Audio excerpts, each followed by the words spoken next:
अच्छा तो हाँ, तो आप मुझे बोलने दीजिएगा। आप मेरे बोलने में टोकने लगती हैं, पता नहीं कि हमसे क्या नाराज़गी आपकी या पार्टी से नाराज़गी हो सकती है। देखिए, मैं आपसे कह रहा हूँ कोई कि नाराजगी नहीं, आप दिक्कत अपनी इसमें पूरी है बात कि कीजिए। आप मिशन शक्ति की बात करते हैं, आप रोमियो स्कर्ट की बात करते हैं। अब मेरी बात सुन लीजिए, फिर टोक रही हैं। मैंने कहा मिशन शक्ति की बात करते हैं, रोमियो स्कर्ट की बात करते हैं, लेकिन कहाँ उसका कारगिल कहाँ है? चिन्मयानंद स्वामी का क्या हुआ था? नहीं आपने किया ना कुछ। क्या हुआ था कुलदीप सेंगर के केस में? क्या हुआ हाथरस के केस में? क्या उन्नाव के केस में? क्या हुआ फिर उन्नाव के केस में?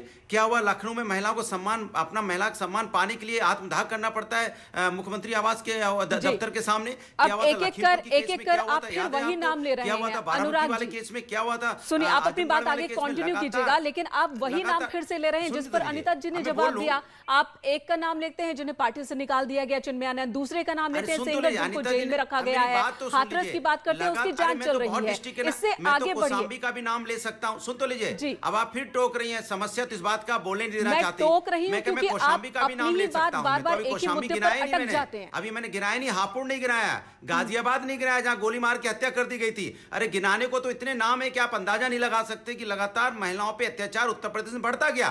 लेकिन उत्तर प्रदेश की सरकार सिर्फ बातें करती है। और जो अभी घटना हाथरस में हुई, वो भारतीय जनता पार्टी का कार्यकर्ता था। ये लोगों ने उसकी झूठी मनमानी करके समाजवादी कार्यकर्ता बता दिया। इसका मतलब आपकी पुलिस कामयाब नहीं है, आपकी पुलिस नाकारा है। ये महिलाओं का सम्मान नहीं बचा पा रहे हैं। अगर महिलाओं का सम्मान बचाया होता तो आज उत्तर प्रदेश में जो देश की आधी आबादी का सम्मान हो रहा होता।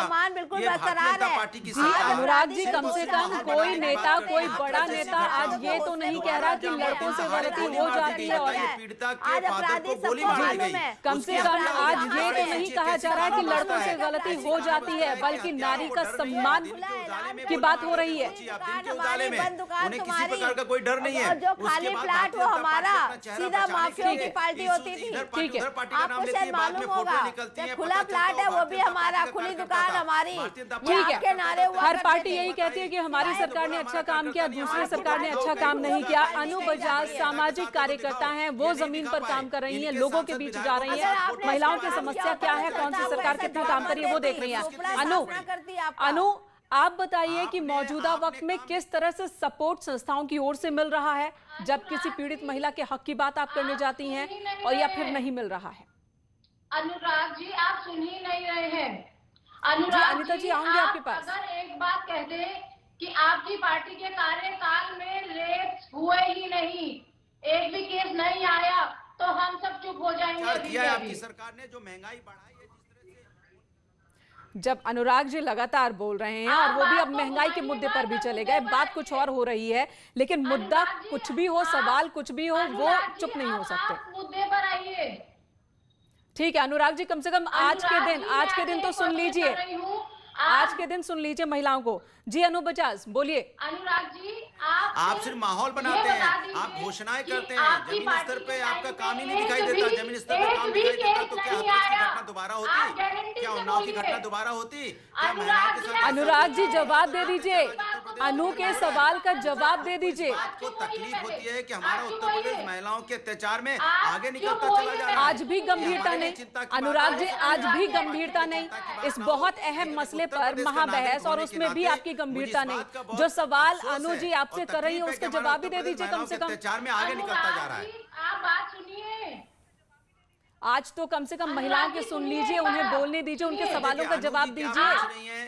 अनु जी हो सकता है उनका अपना कोई मकसद होगा, ठीक है, आपके हिसाब से सामाजिक कार्यकर्ता उनका अपना मकसद है, आपके हिसाब से पत्रकार सवाल पूछे उसका अपना मकसद है, लेकिन आप सवालों का जवाब नहीं दे रहे। मामला परिवार खत्म हो गया, नहीं जवाब दे रही हैं। अनुराग जी की आवाज कम कीजिए, अनुराग जी की आवाज कम कीजिए, क्योंकि वो सिर्फ बोल रहे हैं, सुन नहीं रहे हैं। अनु, आप अपनी बात पूरी कीजिए। अनुराग जी की मेरा क्वेश्चन अनुराग जी से है, मेरा एक सवाल अनुराग जी से है कि ये गारंटी से हमें न्यूज 18 के माध्यम से ये बता दें कि इनकी पार्टी के कार्यकाल में एक भी रेप नहीं हुआ, तो हम सब चुप हो जाएंगे अभी के अभी।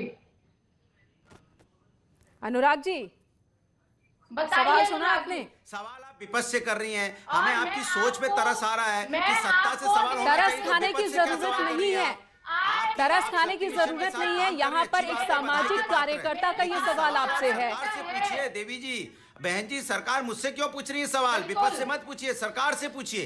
आपने सवाल पूरा सुना नहीं।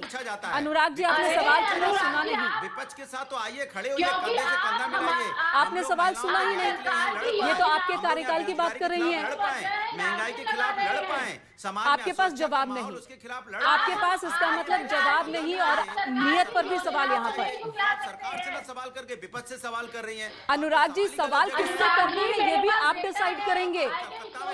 दिल्ली की बात पूछ रही तो कैसे चलेगा भैया? सवाल किससे करना है, कौन किससे सवाल करे, ये भी आप डिसाइड करेंगे। ठीक है, सुचि विश्वास जी, सुचि विश्वास जी, अनुराग जी आप मेरे पूछिए, आप विपक्ष से क्यों सवाल? ठीक है, ठीक है, कांग्रेस के पास चलते हैं। सुचि विश्वास, ये बताइए, सरकार कह रही है बेमिसाल ये 4 साल, आप सवाल उठा रहे हैं। मिशन शक्ति सुना आपने अनु को, वो कह रही है कि कम से कम इन योजनाओं की शुरुआत तो हुई, इन पर बात हो रही है, असर धीरे धीरे दिख रहा है शहरों से लेकर गांवों तक। फिर दिक्कत क्या विपक्ष को?